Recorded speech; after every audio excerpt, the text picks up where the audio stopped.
Muhterem Müslümanlar, Rabbimize iman ve inanılması gereken şeylere iman, cismaniyetimize ruh gibi, bize hayat gibi bir husustur. Biz yaşama zevkini onunla buluruz, onunla ereriz yaşama zevkine. İnanmamada bir zevkin bulunması şöyle dursun, o cehennemlumun bir azaptır, bir ıstıraptır. İman sayesinde biz dünyayı cennete çeviririz. Cennetlumun hadiseler karşısında dahi cehennemi seyrediyor gibi zevkten, kendimizden geçeriz. İman hayatımızda cennetin tohumlarını taşımakta. Ve biz o tohumlarla hayalen ileride Allah'ın lütfedeceği nimetlere, temessül etmiş nimetlere bakmakta ve baktıkça huzur ve saadet içine gömülmekteyiz. Her şeyi iman sayesinde buluyoruz. Sonra bu imanı Rabbimizin emirleri istikametinde faziletlerle donatmaya, onu mamur kılmaya çalışıyoruz. Katiyen biliyoruz ki dünyevi hayatımızda, uhrevi hayatımızda meydana gelecek bir kısım gedikleri, mevcut olan bir kısım eksiklikleri Rabbimize kullukla ancak telafi eder, o boşlukları doldurabiliriz.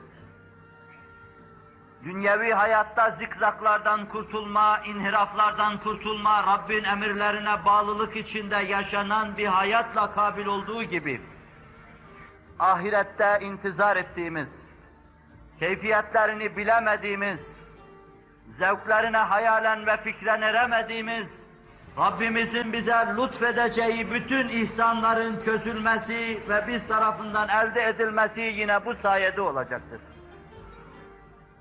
Burada kulluk adına katlanılan herhangi bir meşakkat, ıstırap, kulluk adına yapılan Allah'a karşı herhangi bir vazife öbür alemde bir kısım nimetler halinde karşımıza çıkacaktır. Günah, isyan ve hatalarımız Allah'ın o lütuf ve nimetlerinin bize verilmesine mani olmayacaktır.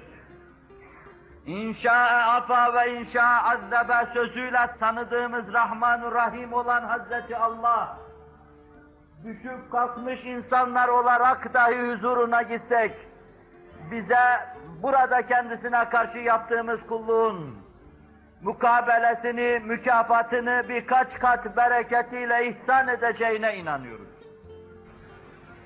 Hususiyle 20. asırda dalalet, küfür ve küfranın hüküm ferma olduğu zamanda insanımızın tam istikamet içinde yaşaması oldukça müşkil, muhal derecesinde zordur.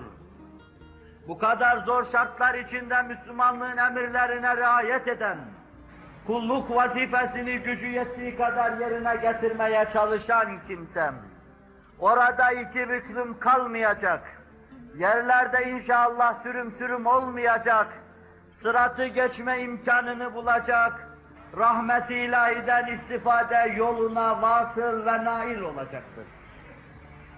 Burada çalışıp çabaladığımız gibi huzuru Rabbül Alemin'e gideceğiz.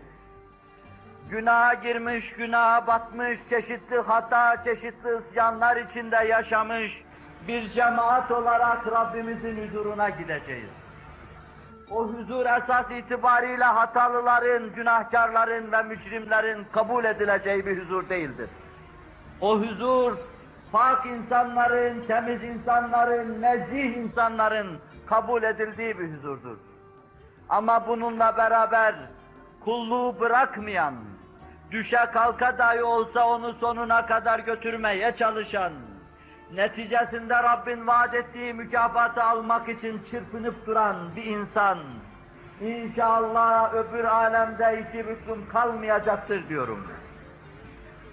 Allahu Teala ve Tekaddes Hazretleri, burada kullarının yaptığı kullukla, kulluğun herhangi bir çeşidiyle öbür alemde ayrı ayrı ihsanlarının kapısını açacaktır. Burada yaptığınız herhangi bir ibadet, orada size ayrı bir ihsan kapısı açtığını göreceksiniz. Siz bir yönüyle Cennete girme hakkını kazandığınız an göreceksiniz ki namaz önünüzde temessül etmiş, size ışık tutan bir rehber gibi önünüzde yürüyor. Göreceksiniz ki ümmeti Muhammed Aleyhisselatü Vesselam bir topluluk halinde saf bağlayıp, Efendimizin teftişine ve şefaatle gelmesine müheyyi olduğu noktada hacca gitme sizin için ışık tutuyor ve size yol gösteriyor. Ve göreceksiniz ki mustariplerin ıstırap içinde inlediği anda, gözlerin dönük, kalplerin iki büklüm olduğu hengamda, susuzluktan dudakların parça parça olduğu zamanda, susuzların suya kanacağı Reyyan ismindeki bir kapıdan akın akın cennete girmeler olacak ve o kapıdan girişte orucu siz önünüzde bulacaksınız. Mahşerde ve mahkeme-i kübrada sırtınızdan kalkan bir hadise kalkarken bir başkası sırtınıza yüklenecek ve belinizi iki büklüm edecektir. Belki birkaç defa secdeye kapanacak. Birkaç defa yüzünüzü yerlere süreceksiniz. Birkaç defa başınıza basılacak.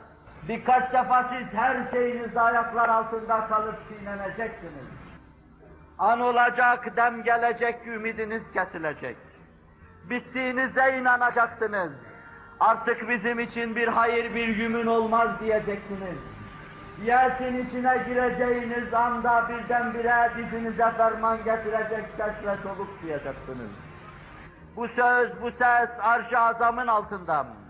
Başını yere koymuş, doğduğu zaman söylediği aynı sözleri tekrar eden, ümmeti, ümmeti diye yalvaran ve destancıların ifadesi içinde, Ya Rabbi kızım Fatıma istemiyorum senden, Sıbteyn-i Şerifeyn olan Hasan Hüseyin'i istemiyorum senden, falan istemiyorum senden, filan istemiyorum senden, mücrim ümmetimi istiyorum senden ve şefaatin sizin üzerinizde sahiban olarak geliştiğini göreceksiniz. Bütün beli bükülmüşlere başınızı kaldırın denecek. Başınızı kaldırın ve Aleyhisselatu Vesselam'ın arkasında saf bağlayın durun.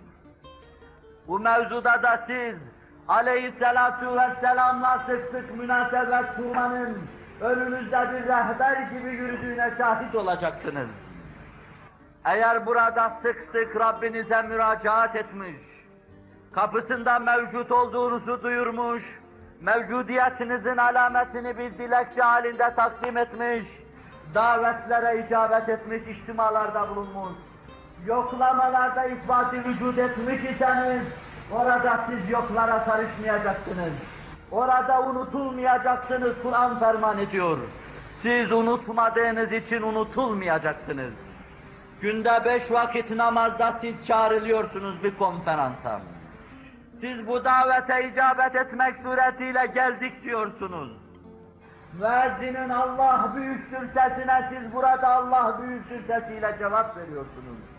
Allah büyüktür sesine siz rükûyla cevap veriyorsunuz. Allah büyüktür sesine secdeyle cevap veriyorsunuz.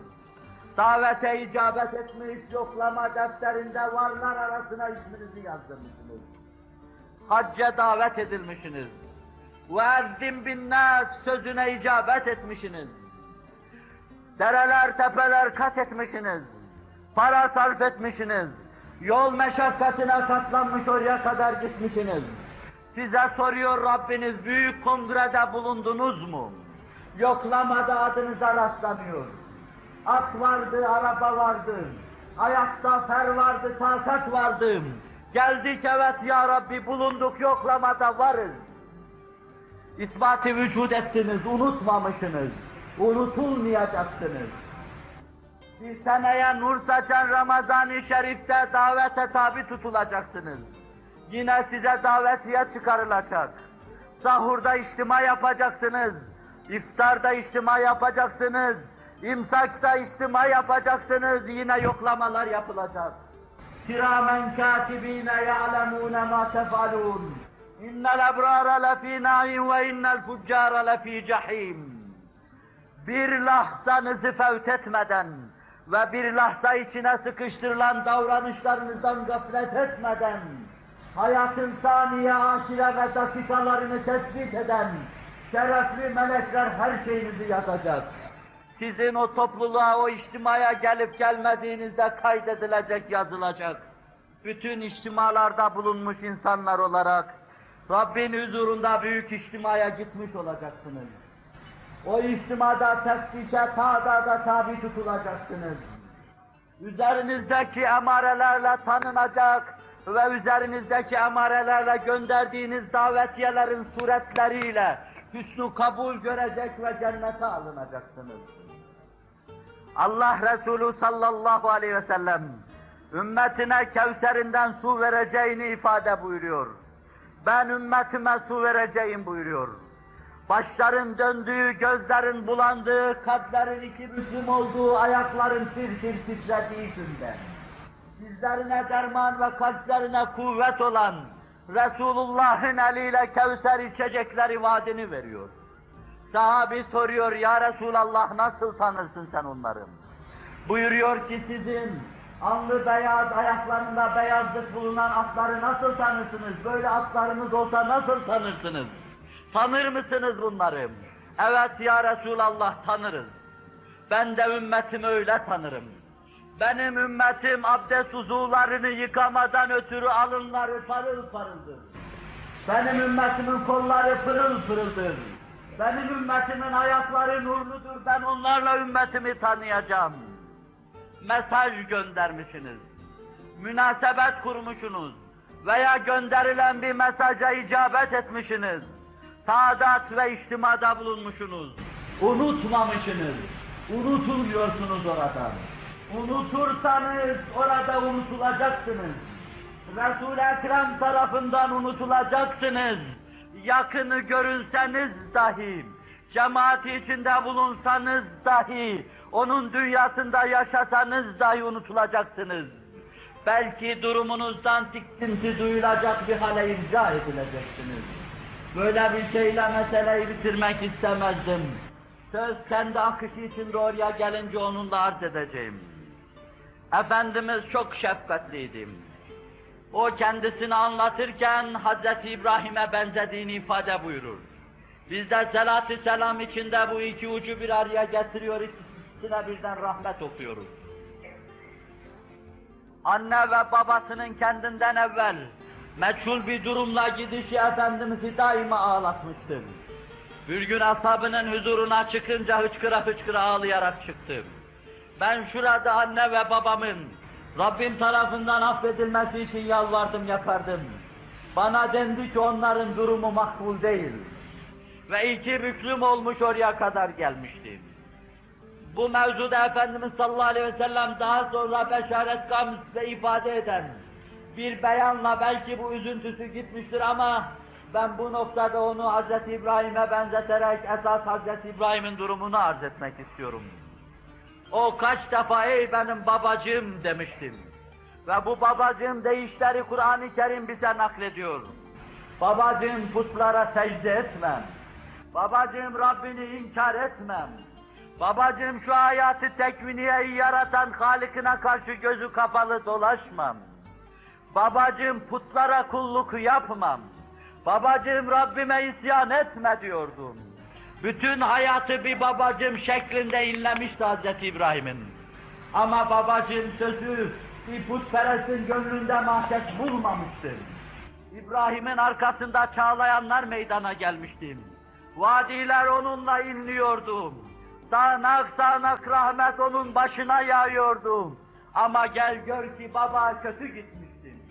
Ve Resul-i Ekrem rekaika ait meseleler içinde bu durumu anlatırken o şefkatli, re'fetli İbrahim mahkeme-i kübrada da herkes ameliyle cennete gideceği zamanda da yine babacığım babacığım diyecek.